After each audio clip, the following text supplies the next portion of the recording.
Welcome, everybody, to District Talk. I'm your host, Chad McLaughlin, and this week we have Rachel Oslund, Home Inspector. Yeah, thanks for having me. Thank you. And not just Home Inspector. I've got a list of titles here for you.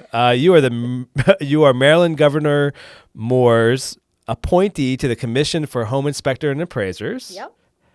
You're the treasurer of the Maryland Hispanic Association. Yes. And on top of that, you're on the board for the Baltimore National Association of Real Estate Brokers. Yes. So you've got quite a bit going on. Yes. And that's just like the tip of the iceberg. So the Baltimore, the Real Estate Brokers of Baltimore is the local chapter of the National Association of Real Estate Brokers. I'm also in Women's Council throughout the state, different chapters, and National Association of, or Maryland Hispanic Real Estate Association, you said.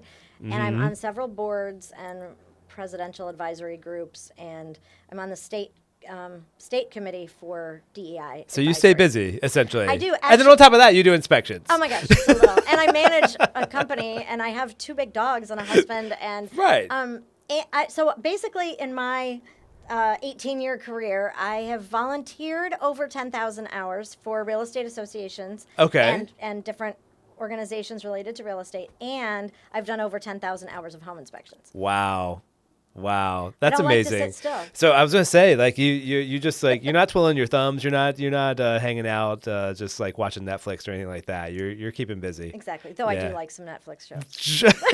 When's Yellow Jackets coming back? Awesome. That's awesome. Well, today I thought so thank you again for coming by today. Really appreciate it. I'm excited to be here. Yeah. Good. Well, so I figured we would kind of break this podcast down into a couple parts. We'll talk about you yourself, and how you got into home inspections, and being a woman home inspector in the industry. And then from there, we'll kind of get into the ins and outs of a home inspection and maybe what our folks should be looking for on their initial visit to the home. Yes. And then, of course, once you're actually there, what you're looking for. Yes, that's perfect. Does that sound good? Yeah. Okay. All right. Well, let's start off then with your own journey, if you will, to becoming a home inspector. How did that happen? It's crazy that I'm here. I never would have thought this would have happened. I don't like to be in the spotlight. I don't like to be the one pointing out things that are wrong. I like to just make everyone, I don't like sports because I don't like someone has to lose. Like, it's terrible. Right. So then I get a job where I identify defects for a living. Right. Which is it's great for a stand-up routine, which I do, but it's not so perfect. It doesn't fit my personality. Like, I'm right. So everywhere I go, I see what's wrong. Yeah. And when my dad's dad was in Wales. Okay. He was a stonemason. Okay. And then he came over to this country, and he was managing apartment buildings instead of paying rent. So he and my grandmother could have a place to live and not have to worry about getting jobs right away as they could find something. Well, he knew a lot about maintenance and building, and then along came my dad, who learned from my grandfather from the old country, and then my dad moved around a lot. And so he was always looking at houses.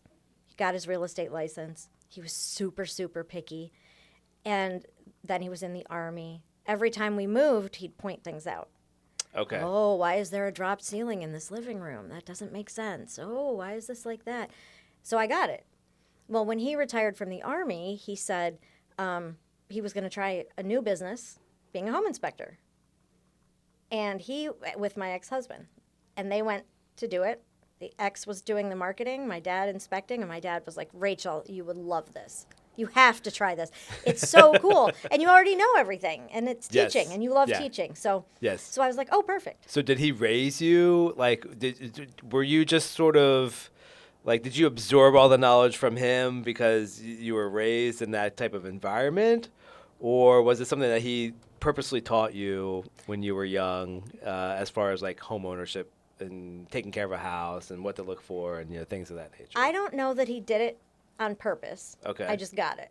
Okay. So it was all about where we lived, and things that had to be done to maintain a house. That was like the air I breathed. Okay. All right. Which was great because that's how I got it. Okay. So, and it was interesting to then do the training, and I was the only woman there, of course. Yes. And because that was in 2006. Okay. And I was the only woman there, and I came in second in my class. Wow. And I was awesome. sure I wasn't going to do well because I didn't know what I already knew, you know? Yeah, yeah. So, okay, so let's talk about the training then aspect of it. What does it take? What do you need to be a home inspector? Like, you obviously have to take some courses, I would imagine, right? Yep. And get licensed. Yep.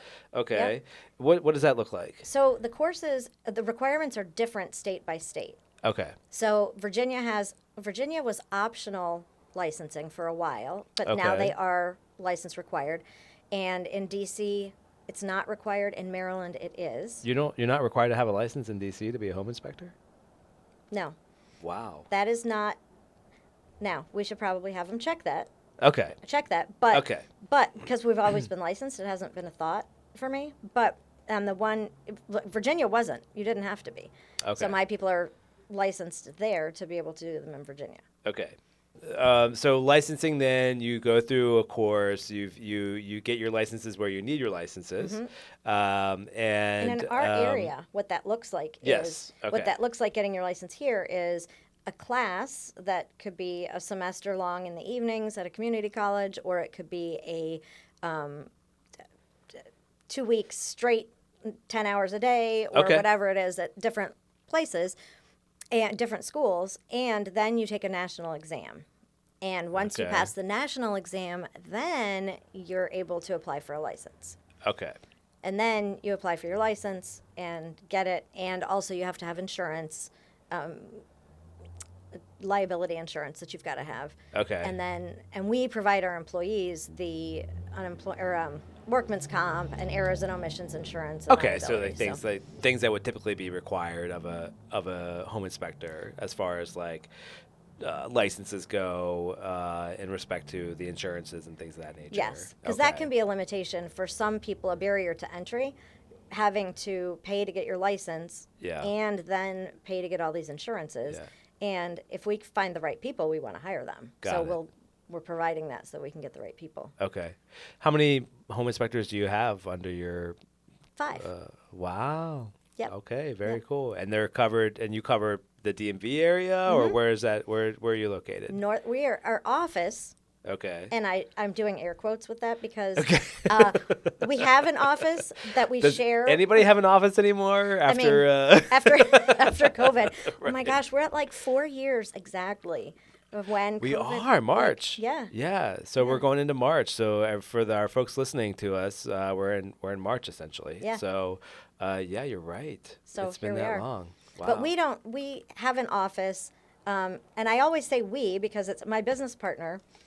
I wanted to start a company, and I called a guy I knew and said, hey, can you help me find an investor for this? And he said, I've been trying to start a home inspection company for 3 years. Okay. Let's do it. We met the next day, had a handshake agreement, and that was in 2018. And your company, Lodestar. Lodestar. Okay. And you've had that company then since 2018. Since 2018. Mm-hmm. Amazing. Yeah. My dad retired, and that business went by the wayside, and I just did my own thing. And my business partner owns a lead paint inspection company. Okay. And he's been doing that since 2005, and he does about 300 a week. Okay. Lead paint inspections. So we're great synergy. And then as the market changes, my employees still have something to do because we're cross-trained with the XRF guns for doing lead paint inspections, water sampling, radon, mold, home inspections, asbestos, all the other. Anything behind the name Lodestar? Oh, yeah. Yeah? Yeah, so I was looking for a word that was going to mean like guiding light. Okay. But there's too much drama associated with that. Because, soap opera. Soap opera, yeah, the guiding light. But I wanted to be the guiding light for people. Like that we could actually help them. Educate them on what needed to be done or on their new house. And so a Lodestar, God bless the thesaurus. Yes. A Lodestar is a light that guides you home. Okay, all right, very cool. All right, very cool. One thing that you mentioned earlier which I kind of want to delve into a little bit more, is that you said you were the only woman in your class of home inspectors. Yes. What's it like being a woman home inspector? Because that's not something you come across a whole lot. No. Right? No. We are okay. unicorns. Yes. That's actually what my handle is on Instagram. Is that right? Unicorn inspector. Okay. No, I'm not inspecting unicorns. I'm just. But I was very uncomfortable with it, and working with my dad, I was very aware of the fact that I was going to be on inspections with my dad, and I didn't want to go, "Hey, Dad, can you check out this aluminum wiring in this electric panel?" Like I wanted to be like a man. Sure. So I called him Jim, and I did not, rather than capitalizing on the fact that we had this relationship that was going to help us inspect together better, and, I just was nervous and didn't want anyone to see me any differently, so I dressed like the men. I bought men's uniforms that didn't fit me right. Oh, wow. I tried to fit in that way and be like everybody else. Okay. And that worked fine, but it was not my self-expression to be able to communicate with people the way I like to, and then also to advocate and do the other things that I really like to do. Did you ever come across any kind of doubt? Did anybody question you about your ability to inspect a home, whether it was a customer, whether it was, did you have anything like that happen? No. No? Okay. I expected it and was on guard about it, thinking it was going to happen, and it never did. There were lots of stunned faces. There were a lot of people going, "Oh, you're the inspector?" Or like, "Oh my gosh, you're going to get on the roof?" And that worked like that, and that was funny. Sure. I only had one time where someone took advantage of me financially in a situation, which I don't think he would have done with a man. If you would have been a man. Yeah. Okay. All right. So. Wow. That's great. But I was stunned because I was expecting it to be really hard. And what it's been is so many people who are in relationships with women are like, "Oh yeah, she's really picky." That's okay. Yes. Ask my mother or my wife. Well, you said earlier you don't want to be negative about things, so right. But you could also be picky. But so you're not negative. You're just being picky. You know what? My team calls me the cheerleader of bad news. Okay. I'm like, "Oh my gosh, I'm so glad this toilet broke while we were here." It's because that's when you want it to break.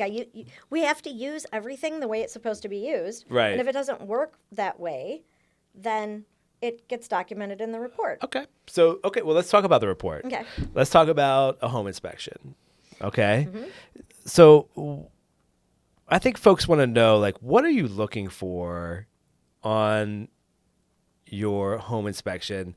What are some red flags? Like, what are some things that typically stand out in a home, and maybe something that's common? Yes. Okay. Yes. Okay. So, but as I'm going to give these red flags and I'm going to share these, okay. One thing to think about is that really there are a couple of things people should know as a baseline information about home inspections. Okay. So can I just share those couple of things? Of course. Yeah. Okay. Let's talk about that. Yeah. So a home inspection is a visual inspection only.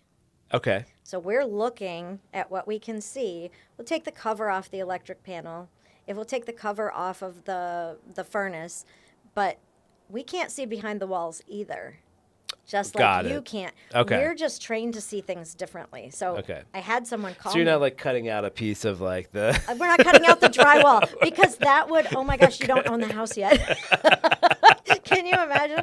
So right. Which goes back to you saying, when do you get the home inspection? Most people find a house they want to buy, and then they put a contract in on the house, and then we do a home inspection. And they usually have about a week after the contract is accepted by the seller. Okay. Then we do that. Okay. And some other people at other times in different negotiating scenarios will have us come and do what we call a walk and talk evaluation. So we're going to go see this house, and a lot of people are making offers on it. So can we get a home inspector to come with us and spend an hour? Okay. And we walk through and then talk about the house. And then we talk about what we're seeing, and we give them we're pointing out the red flags that I'm The going red to tell flags. you. Right. Yes. Okay. But those are all their things that we talk about Okay. together. But that That's kind of before inspection. they even make an offer. It's that's- not. It's right. not an inspection. That's not an inspection. That's not like as of It's thorough. not thorough at all. Okay. It's not thorough. So you're looking for the red flags during this kind of thing, like the things that would typically stand out, like or maybe that might be pretty common in a home that you typically see. Yep. And then that way, for the folks doing the walk and talk, Mm-hmm. you can tell them like, okay, you're going to put in an offer, but keep in mind X, Y, and Z. Exactly. Right. Okay. Yep. All right. So, So- red flags. So so I said it's visual. There's no pass or fail. Okay. And most people expect that there's a pass or a fail. 'Cause Got it. That's how our society works. Pass fail on a walk and talk or pass fail on a home inspection? Either. On either one. On either one. Okay. There's all it is a bunch of information Okay. that you get to decide what to do with. Okay. Because there are things that I might be comfortable living with or want to have fixed that you wouldn't. Okay. So, and like you may have a friend who's a plumber, and so they'll be able to come and do something easily where I'm like, no, I only know electricians or something. Got it. Okay. So it's important to keep in mind that here's the information now, what works for you and your situation. And then there's no such thing as a perfect house. Right. Right. And there's only two types of houses. Ones that have problems and ones that are going to have problems. That's gonna. Because that's what there are. So Right. those are just important baseline things. And Yeah. the best inspection would involve us living in that house with you for a year. Yeah. Yeah. So- well, that's funny because I used to work for a new home construction company, and we wouldn't always catch things like we tried to build the best house that we could build. Right. That was our intention. Yes. Our intention was to build you the best home that we could build. But until you're actually in the home and you're using it, we don't know. Right. And you, like you said, you'd have to be in that house for about a year Mm-hmm. to really know. Oh, this drawer sticks, right? Exactly. Oh, this. Some of the smaller items. I think that might be maybe not as prevalent, if that makes sense. Yeah, things that might not be seen on a Right. home inspection. Now, we're there about 3 hours. Okay. And- 3 hours for a home inspection. Oh my. So we're there for about 3 hours. Okay. And that walk and talk is an hour. Okay. Max. Can I ask you about the 3 hour inspection? Sure. Who's with you on that, or do the buyers usually go with you on these inspections, or are you there by yourself? Most of the times the buyers are there for at least part of it. Okay. And it's important for them to be there so that we can have a conversation about what we've seen. We want them to know what's going on and to Okay. have some perspective about what we're talking about. Okay. And if they're not there and they just read it, it's a list of things that are wrong. And we don't want anyone to feel stupid for picking this house because there are 1,000 things wrong with it. Right. I'm rounding up at 1,000, okay? But there are 30 things that are wrong with it. Yeah. There's Most things could be livable. every single thing you can is live fixable. with. Yeah. Yeah. Yeah. With time and money, anything's fixable. Yeah. So having someone there is a big deal. Okay. And we also don't want them there right when we get there Okay. because it's when we've never been to the house before, we don't know it. The buyer at least has been there once, probably. And if they haven't and we're doing this by FaceTime or something, that's different. But if they've been there, we get there, we walk in and they're there at the same time we are, they're immediately asking questions we don't have answers for. And we have to say, I'm not there yet. I'm not there Got yet. it. Okay. And part of the home inspection is us trying to stay on track because if we deviate from our regular routine, we might miss something. So Okay. we have to, it's a gentle guidance to keep everything in one place, and then like we are guiding it, and we will get to your concern. Like we're not trying to minimize it. We want to be able to address your concern. You just saw something that's weird, but we Right. can't run out of this room because I'm going to forget what I was doing. Right. You're gonna get off track. So right. if you've got your Yeah. family there and your kids there and your cousin with her kids and Mm-hmm. everybody's there, we end up repeating things 3 times. We Mm-hmm. end up with all sorts of stuff happening, and we need some quiet Yeah. because we have to hear. We'll tap on a wall, and if we hear sounds back there, Okay. then we may be hearing the termite tubes fall. So we want to be Oh. able to hear it. Okay. And we need to hear how things are I mean, so it's a multi-sensorial Yeah. So let's say it's inspection. let's say 3 hours for for your time there. The first hour or two you're there on your own, and then you invite the homeowner, the future homeowner, right? You invite the buyer, Yep. we'll say, to come and kind of walk the house with you, and you can point out the And we go through everything okay. again with them. But now Okay. we know about it. yeah. Rather than Okay. I don't know yet. I don't know Okay. yet. Now there are buyers who just want to be there. Like it's exciting.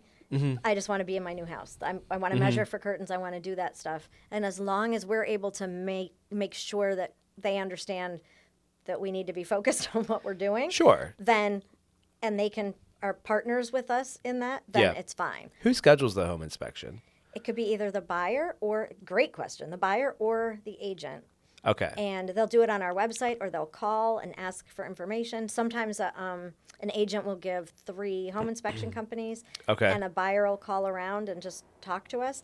And I will just say, when you're calling to get inspection quotes, the price is not always the best way to determine who to use. Yeah. Yeah. It really is if you call and you're trying to schedule and they don't answer or they don't call you back relatively quickly, Sure. then they're not going to call you back if you have questions after you move in. Okay. Because you're calling now to give me money and I'm not answering.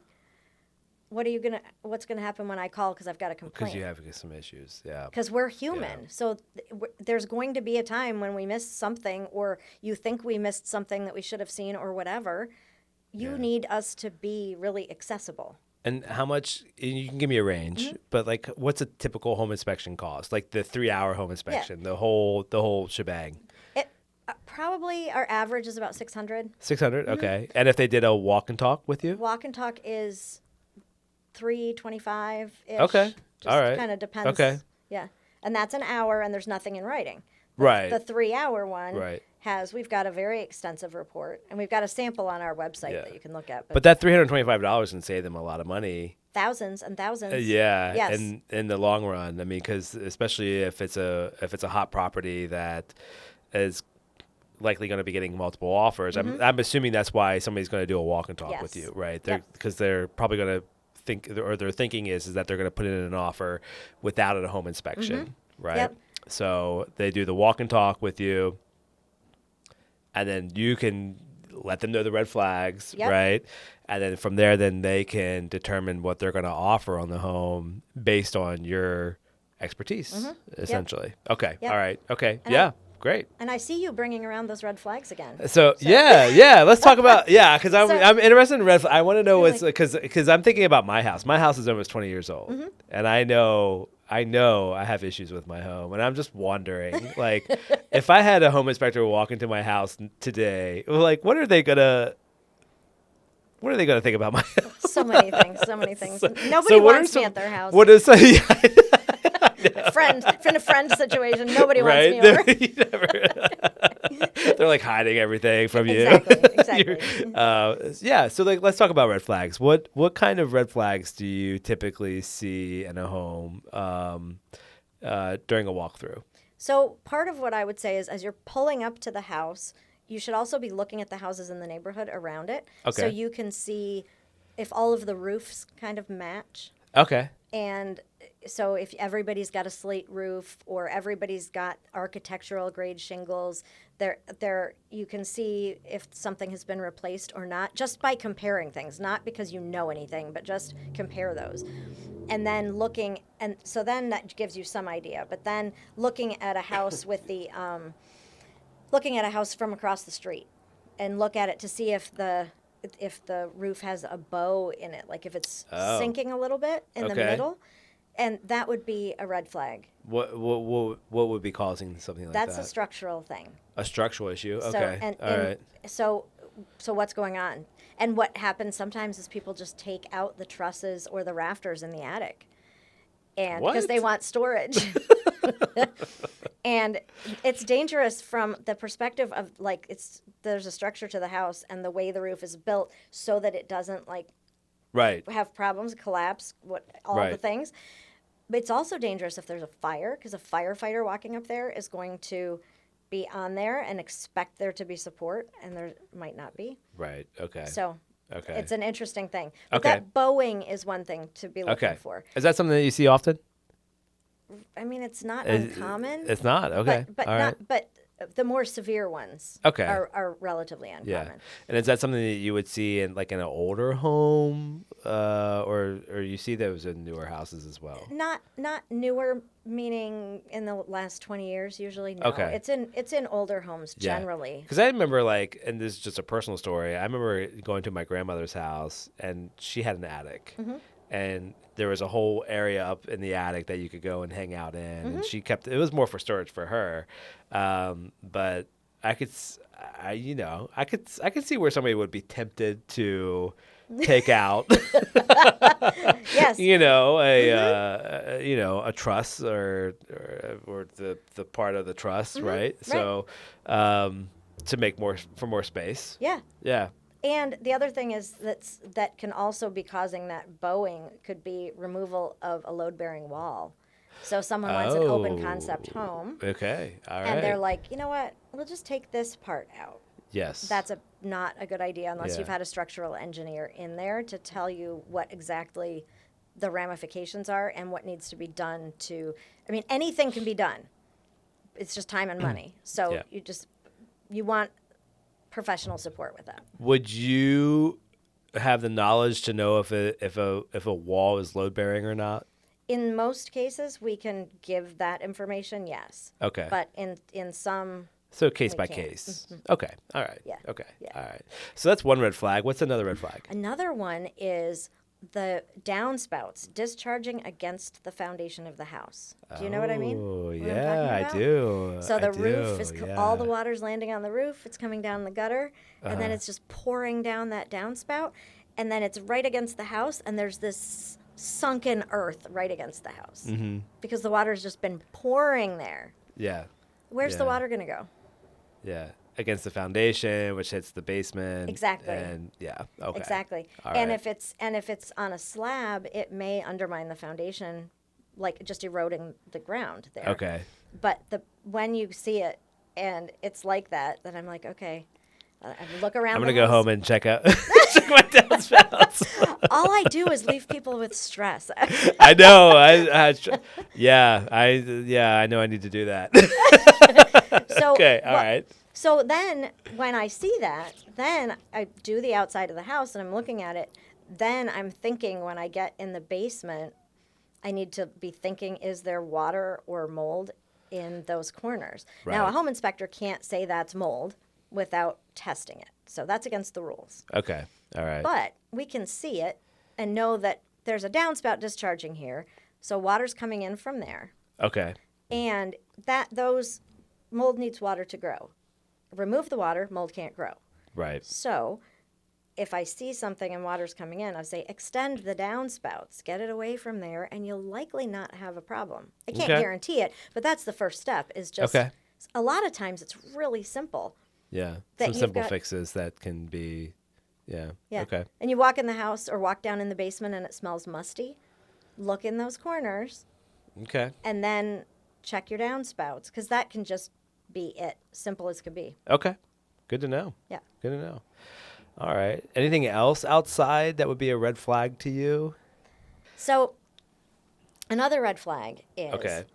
if you are buying a house that looks like it's brick, it might not be solid brick. As a matter of fact, it's not likely that it's solid brick, depending on where you're living. So what you're looking at is a brick veneer, which is just a piece Right. on the front or Okay. the sides or Yes. wherever. And it can come off as a sheet. And you put siding up, it does the same thing. It's covering. And so that's something that you could see. This is the front of the house, the side of the house, whatever. That needs to be about a foot above the ground. So you don't build it up with mulch going up over the edge, the bottom edge of the brick or the bottom edge of the siding or the form stone. You don't want it over that because if it is, that is just the perfect little superhighway for termites. Okay. So they will just travel there. Fun thing about termites is they die of desiccation. Desiccation, those little packets that go in your vitamins to make them stay dry, desiccant packets. Oh, yeah. Termites die of desiccation. They dry out. So they have to have moisture to be able to travel and get what they want. So they build the little mud tubes. Remember these? Okay. That I'm hearing behind the wall? Yeah. And so they're doing those tubes, but if you put the siding's there, and you put mulch up over the edge of the siding, they don't even have to climb up the foundation in the air and risk dying to get into the wood that's on the other side of that siding. Okay, interesting. I have a personal question for Sure. you. I have a really out of control ivy that goes up against my house. Do I need to like just get rid of it? Yes. Cut it? Yes. Just cut it back? Because I have a feeling that because it gets up under the siding and it goes into the siding. So then I'm always like constantly cutting it Yes. to like prevent it from growing even further, essentially. Yes. So that's bad, right? Yes. Okay. So all right. I'll give you a personal story in exchange for yours. Okay. All right. So when I met my husband, I went into his house, and in the basement, he had a bicycle. Okay. And the ivy on the outside of his house had grown through the basement, the stone, and just grew right in and was wrapped all over his bicycle. I was like, I don't think you ride your bike. Oh my gosh. I don't think you ride your bike as much as you're claiming. You've got ivy growing around it. And it's like, I have 2 bikes. I was like, okay. Okay. But anyway, it grows right in. And my house, my house was covered with ivy. It's insane. Like, My house, I saw at, whenever I saw it. And then when I went to settlement, the ivy had grown from the outside. It had grown through the basement walls into the basement bathroom. Oh, wow. So it will damage window frames. It will damage the mortar between bricks, mortar between stones. And that's and if you want to see some damage, I will put some up on my Facebook page because my house still has the damage from it. I haven't fixed it. Yeah. But my kids were like, Mom, how can you buy a house that's covered in ivy? Because they know it's very, its will to live is beyond understanding. It is. It's insane. And I only planted I planted the ivy. I planted it a couple years ago, and then next thing I know, it's insane. Like it's all over the place. The root at our house that goes around our house to the backyard and through the whole backyard is at least a foot. Wow. It's huge. And yes, I have found it when I'm shoveling and doing other stuff, and I'm like, oh, this thing is enormous. It's like the ivy that ate my house. So the way to get rid of it, and you're not going to like this because you planted it on purpose, and it's really pretty. So you could do 2 things. You could put up a trellis against your house so that it's not clinging to the house, but it's got something else to cling to. So if you're really attracted to that, then that's one way to do it and save your house. And then just keep an eye on it so that it's not trying to creep through into in there. The other thing is you cut it back at the bottom, right against the base of the house, or right where at the ground. And so this is for those of you who did not plant it on purpose at your house and it's growing up your house. You want to cut at the bottom and then give it a couple days as it dries out. It'll be really easy to remove from your house. Okay. And so you don't want to try and just pull it off while it's alive. It's just it's really hard. And you may have snakes in it that you don't want to find. Oh, that was my house. Oh, goodness. So my whole house is covered. But that's an easy way to do it. You just cut it at the bottom. Okay. And then wait a week, I don't know, the next weekend until your back's feeling better after That's you did the interesting first that you night. say that because I had a snake in my house. So that's probably how I got it. Okay, so there's the next red flag, actually. Okay. All right, next red flag. Okay. But final thing on the ivy, though. Okay. And I just want to share this with you and you're not going to like this, but people who are trying to kill their ivy because they're sick of it destroying their house are going to like it because you take a little bit of Roundup, weed killer, in a little tiny container or a little Ziploc. It's not going to last long in a Ziploc bag, but a little container, and you put one end in it, and it will drink it, and it will take it in and kill the whole thing. Oh, interesting. Okay. I haven't bought Roundup So I haven't tried it, but Yeah. that is what But was that recommended would be to me. okay. All right. Yeah. Good to know. All right. Next red So flag. excuse me.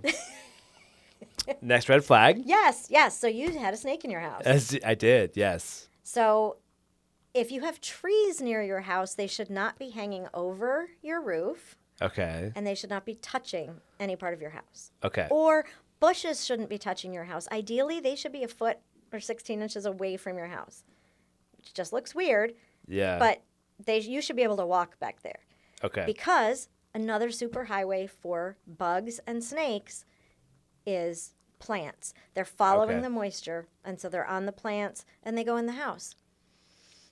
I had a house that I inspected, and there was an abandoned house next door on an overgrown lot. And this woman buying this house it was great. She was excited. The only big thing was trim back the tree that was really resting on the roof. It causes premature wear of the finishing surfaces, so it makes the roof age faster because it's rubbing as the wind's blowing and stuff, and also the siding. But it's also a Right. great way for bugs to get in. Yeah. So, a year later, after she moves in, she calls and says, "You didn't tell me I have a big snake problem in my house." Well, there was no evidence of a snake problem when I was there, so let me come take a look. So I go, and what had happened was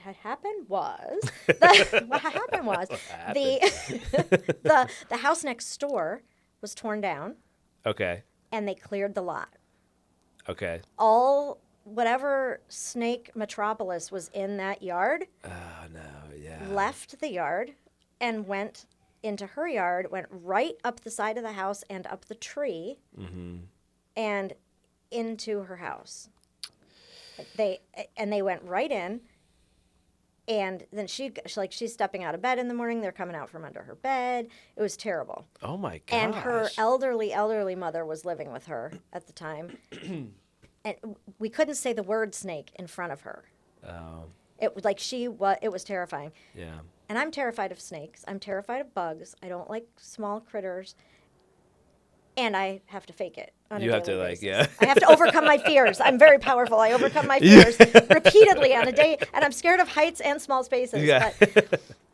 But that was it. It was Okay. that tree was the superhighway. They Wow. all left that neighborhood that they'd been living in that yard, came right over, went up the tree, and went in. Okay. All right. So red flag, trees. Trees. And plants against the Okay. house. So how about inside the house? How about a couple red flags inside the home? What's something that you see pretty common? It's very common to find that a lot of people see this as a red flag, and it can be, but it's frequently not. Okay. And you may have experienced this with a new construction, is the GFCI receptacles, which is the ground fault circuit interrupters, the ones with the little buttons that you reset. Those are on there, but they don't have to be at every, Right. I say receptacle, but I'm going to say the word outlet because it's much nicer in this context. Sure. It's an outlet. It's an outlet. And it's a GFCI outlet, and they're protecting you at Yeah. In my understanding is it's like anywhere where there could be water nearby, right? Yep. Okay. Yep. All right. So that it's in the bathrooms, it's in the basements, it's in the garage, it's outside. Garage, right. And but if you see an outlet and you go into a house and you see one in the kitchen and with those buttons on it, that doesn't mean that that everything's not protected. They can all be on one circuit. So you could have 6 of them or whatever Right. connected to each other. And so all around the kitchen is on one, and you just reset it. And I've had people call me and say, this is a brand new house, and this is why I said it about new construction. Right. And in this new construction, here's a picture of this outlet. Shouldn't it be GFCI? And it should be GFCI protected, and it might be. You need to find out if it resets somewhere else, because a lot of times it'll be up in the hall bathroom has the reset button for all the bathrooms. Okay. Or the primary ensuite bathroom has the reset for the hall bathroom, and the powder room has a reset that does the front porch. I mean, they can be crazy, but they don't all have to be the same, and not everyone has to have a reset button. It's a good way to get your steps in. If you trip There you go. here, I'm drying my hair and it trips and I gotta reset it. Gotta run downstairs and reset it. I mean, sometimes it's under the electric panel. There will be one, or in the electric panel. So that's a red flag that a lot of people see and are concerned about, and then it's easy to allay their fears. Okay. What's water another? stains. Water stains. Yes. The okay. enemy. Yeah. Tell me about a water stain, especially on the ceiling. Oh my gosh. Yes. So this is something that's funny because we're there and we run the water. If let's say it's an occupied house, Okay. then people are living there, and they're running the water. They're taking showers. They're running the dishwasher. Usually, if they're using everything, those stains will be visible. And sometimes people will get ready to put it on the market, paint it, get everything covered up, and then I'm not running the water forever. I'm just in there running it to make sure it's draining quickly. I'm making sure that there are no leaks that I can find. And then someone moves in. Right. And they're lying in bed after they've been there, 6 weeks or something, and they're staring at the ceiling because they can't sleep because they're so excited to be homeowners, and they're like, oh my gosh, there's this huge stain. Why didn't Rachel tell me about the stain? Right. Well, it wasn't there at the time of the inspection. Okay. So we are looking diligently for stains, looking for any temperature differences, and then we have a moisture meter that we put up against it to see if it's really wet. Okay. So the infrared camera can give us some clues of where to look. But it's just the stains can also be old and have nothing going on. Right. So for instance, another personal story. Oh, I love this. Second floor, I have a 2-story home. And the second floor, one of my kids accidentally overflowed the toilet. And the caulking around the bath in that particular bathroom it's not the best. So the toilet then, overflowed. That water then seeped down into the flooring underneath to the subfloor between the toilet and the flooring because the caulk was coming up. Yeah. And then of course the stain. You could see the stain now on the first floor from the overflowed toilet. So something like that would be something that you would come in and say, oh, okay, like is that a red flag to you? Yeah. Or okay, all right, okay. And the caulk.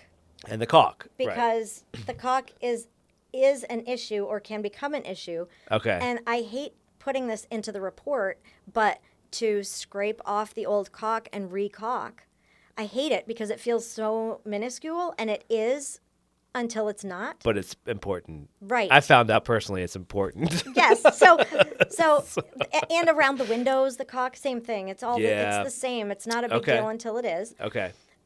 And your home inspector shouldn't freak out about anything. A good home inspector has the best poker face in the world. Okay. Which is why when I'm here, I'm giggly and all the other stuff because I am like it's okay because I'm not trying to be so objective and not share any opinion because what the home inspection is facts, and I shouldn't be coloring your perception of the house with my biases or whatever because just my experience of what I'm seeing I should be able to tell you. And like you mentioned earlier, everything to a certain extent is fixable, right? Yes. So you're there to provide the information and say, look, you're going to buy this house for such and such a price.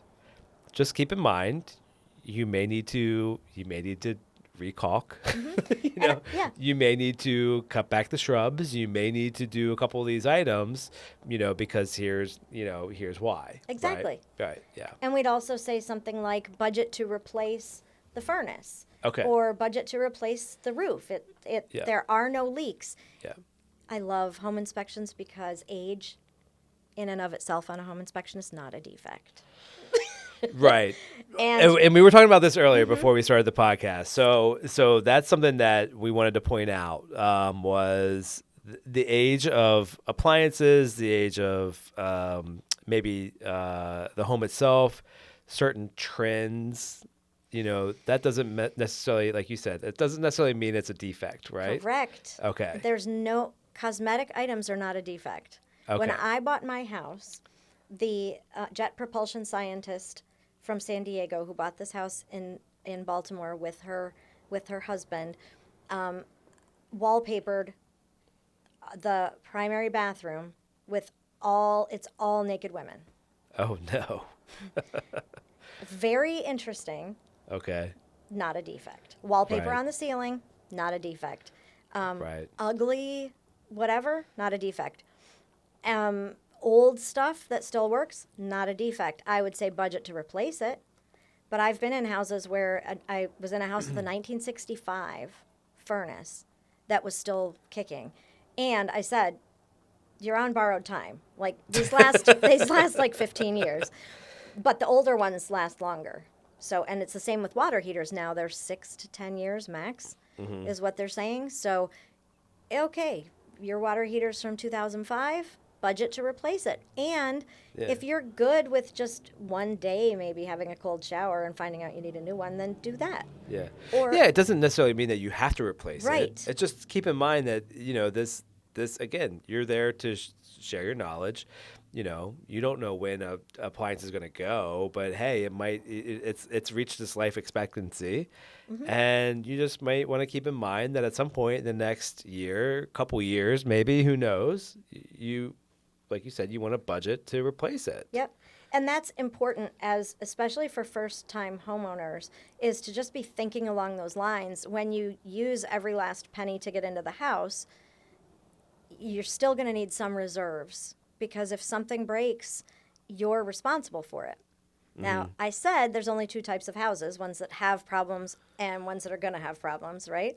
And what that looks like for a first-time home buyer is you get to make the decisions about when things get fixed. Yeah. So if you have that where you have to hold the handle down to flush it and wait for it to flush on the toilet, and it doesn't bother you, don't fix it. Whatever. It doesn't matter. It's your house. But you also don't have to wait for a landlord to determine what is the top priority. It's important, though, to know, like I just had someone call me and say, hey, I bought a house 3 years ago and my water heater just died. Who's paying for it?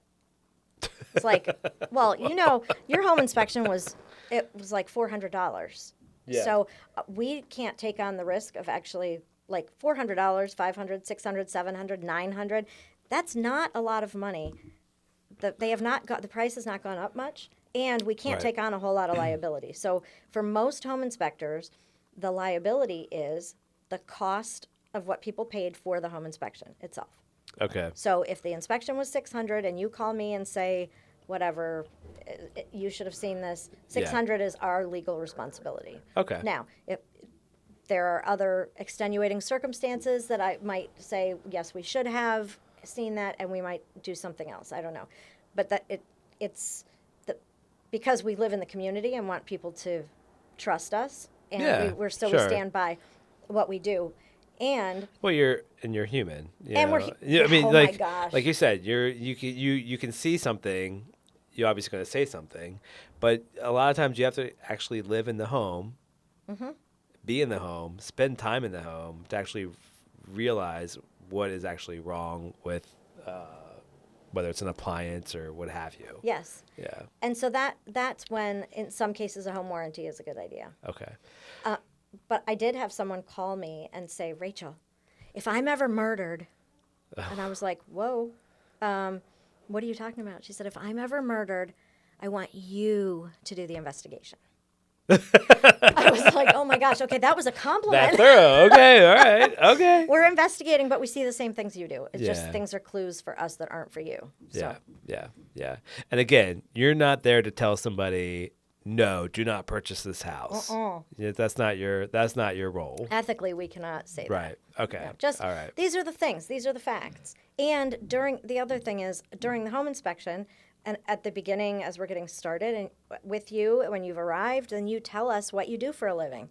Give us a little bit of information about who you are, so that we can relate things to you. Like, because you might say, well, I work on cars for fun. I know a ton about cars. Well, we can relate housing stuff to car stuff, or IT stuff, or chef things, or nursing, or whatever it is, because we want you to get it.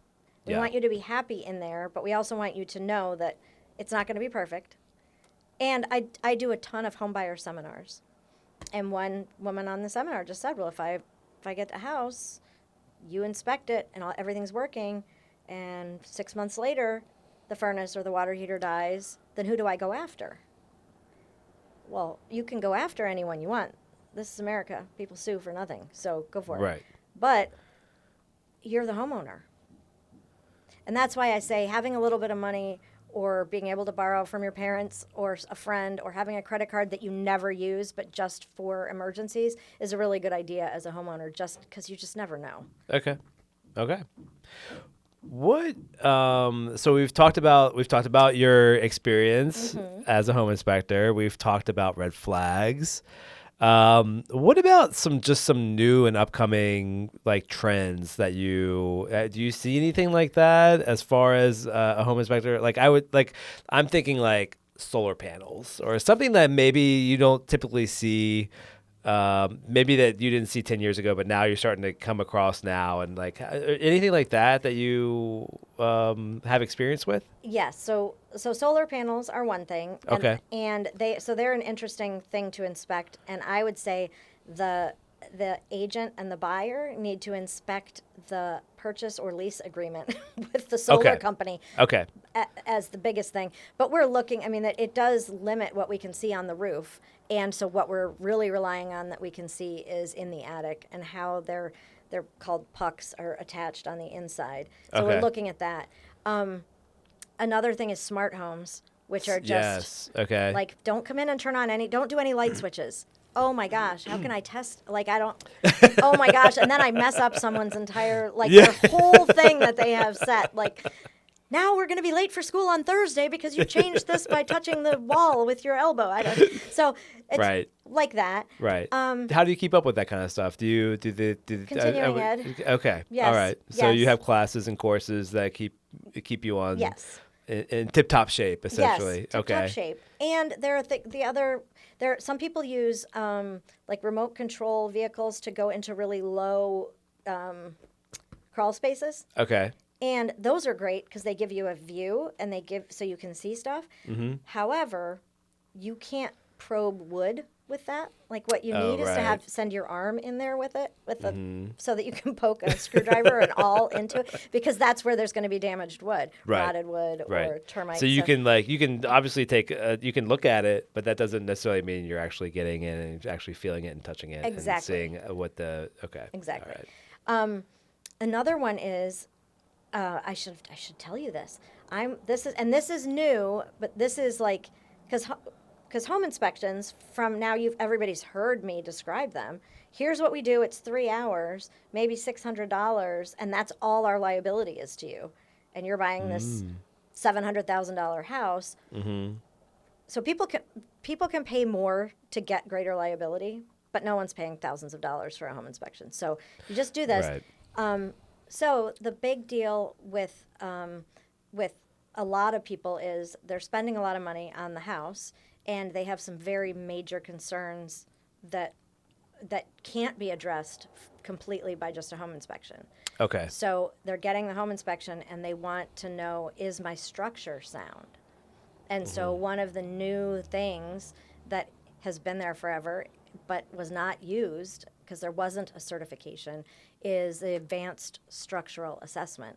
Okay. It actually came from an engineering firm in Germantown that has me, so I'm one of 5 in the state, able to be certified to do these, and just being able to then take measurements of the floors and the walls and collect a bunch of data about the house, as well as things that I've seen, and put it all together, have a consultation with the engineer who then comes up with a plan, determines the severity or lack thereof of whatever's going on with the house, if there is anything, and then can give you a clean bill of health or some things you're going to need to think about in the future or something to do now.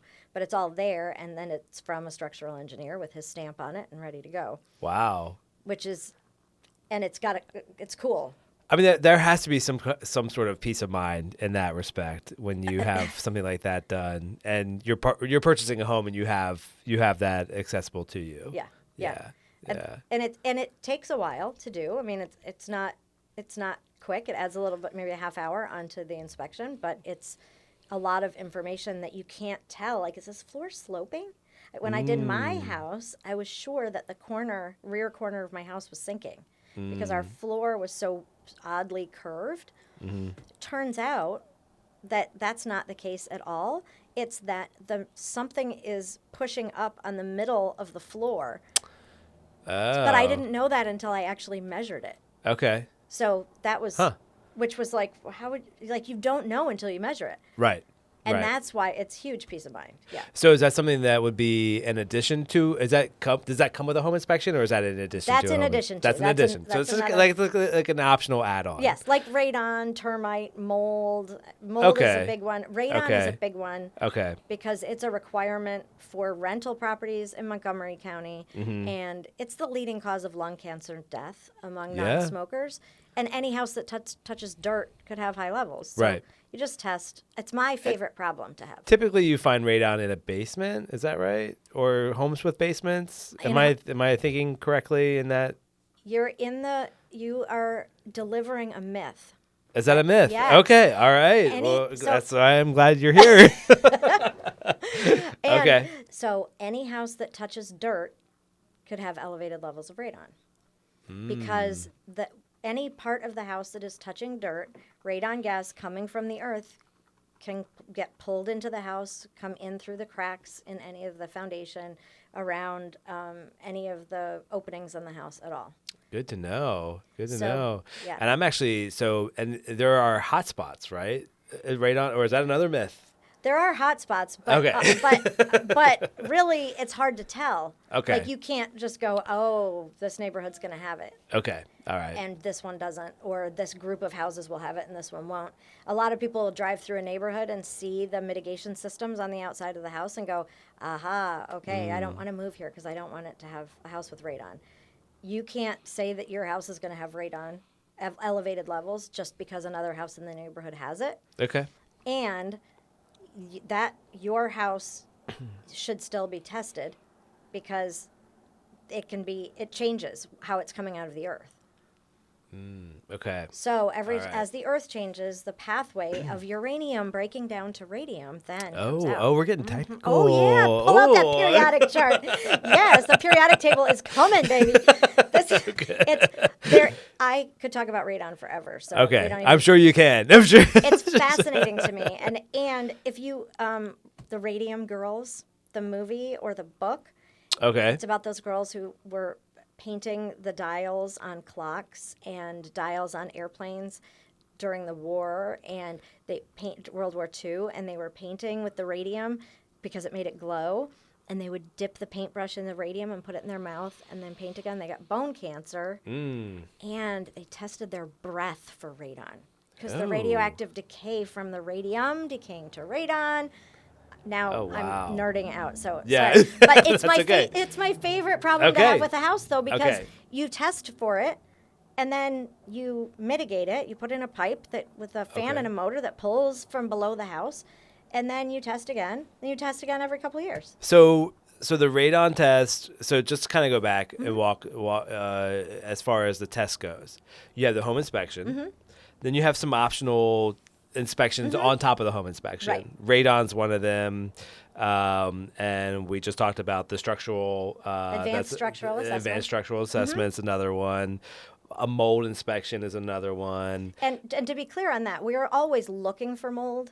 Right. But this is different because it's actually testing. So testing the air or testing something that we see. Got it. Okay. And no one needs to order any of these before we get to the property. Like, we can talk about it at the inspection. Okay. And then, because some people want to do mold testing, and then we get there, and by the end, they're like, actually, I don't think so. It's probably not necessary. Yeah, we're or the vice versa. Or vice versa. You might see it and you say, you might want to have this inspected. Yeah. Yeah. And what we try to do is just give the information, and so that people can make an educated decision. Okay. Depending on what works for them, you know? All right.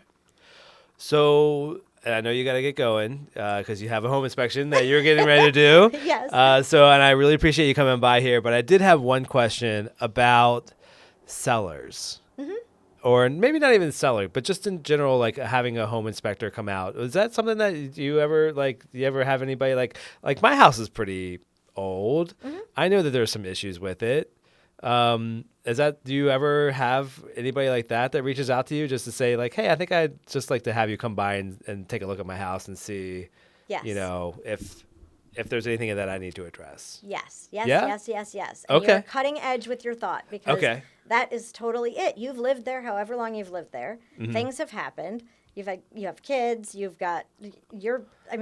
Things happen. Right. A railing gets loose. A step gets loose. You don't notice because you're racing through your days. Mm-hmm. And so we come through and identify those things and document them so that you have an objective way to move forward about prioritizing repairs and replacements rather than like a honey-do list that can raise some angst in your house if one of you thinks, like my husband's like, can we put in this, I want to turn the basement into a bigger, we both play pool. We want to put this in the basement, make it a better pool area for more viewing room.